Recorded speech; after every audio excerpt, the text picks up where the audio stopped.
আসসালামু আলাইকুম। গল্পটির দ্বিতীয় পর্ব। তখন মুসা আলাইসাল্লাম বলেছিলেন খিজির আলাইসাল্লামকে যে আমরা এই গ্রামের কাছে আতিথেয়তা চেয়েছিলাম, কিন্তু তারা আমাদের কিছু দিল না। আপনি চাইলে এর বিনিময়ে পারিশ্রমিক নিতে পারতেন। খিজির আলাইসাল্লাম বললেন, এবার আমাদের দুজনের পথ আলাদা হয়ে যাবে। তবে আমি আপনাকে সেই সব ঘটনার ব্যাখ্যা দেব যা আপনি বুঝতে পারেননি। ঘটনাগুলোর ব্যাখ্যা ছিল নৌকা ছিদ্র করা। খিজির আলাইহিসসালাম বললেন, যে নৌকাটি আমি ছিদ্র করেছি সেটির মালিক ছিল একজন দরিদ্র লোক। তাদের পিছনেই ছিল এক নিষ্ঠুর রাজা, যে সমস্ত ভালো ভালো নৌকাগুলো দখল করে নিচ্ছিল।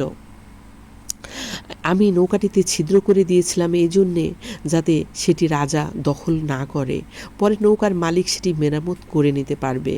আর নিষ্পাপ ছেলেটিকে হত্যা, যেটি আপনার কাছে খুব খারাপ লেগেছিল, যে ছেলেটিকে আমি হত্যা করেছিলাম সে ছিল তার বাবা মায়ের জন্য একটি মহা বিপদ।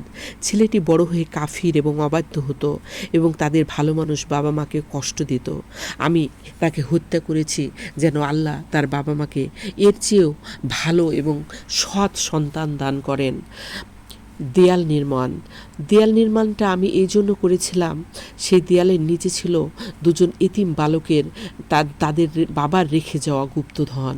তাদের বাবা একজন সৎ মানুষ ছিলেন।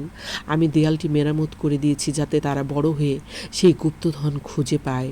আমি এসব আমার নিজের ইচ্ছাই করিনি, আমি মহান আল্লাহ রাব্বুল আলামিনের ইচ্ছাতে এসব করেছিলাম। এই ঘটনাগুলো মুসা আলাহিসাল্লামকে শিখিয়েছিল যে মানুষের জ্ঞান খুবই সীমিত। অনেক সময় আমরা যা বুঝি না তার পিছনে আল্লাহর পক্ষ থেকে বড় কোনো কল্যাণ বা উদ্দেশ্য থাকে। এই কাহিনী আমাদের শেখায় যে আল্লাহর সকল ফায়সালা আমাদের কাছে কঠিন মনে হলেও তার পিছনে এক গভীর রহস্য ও প্রজ্ঞা লুকানো থাকে। সুবহানাল্লাহ। মহান রাব্বুল আলামিন আমাদেরকে সঠিক বুঝ দান করুন। আমিন। আসসালামু আলাইকুম রহমতুল্লাহি ওয়া বারাকাতুহু।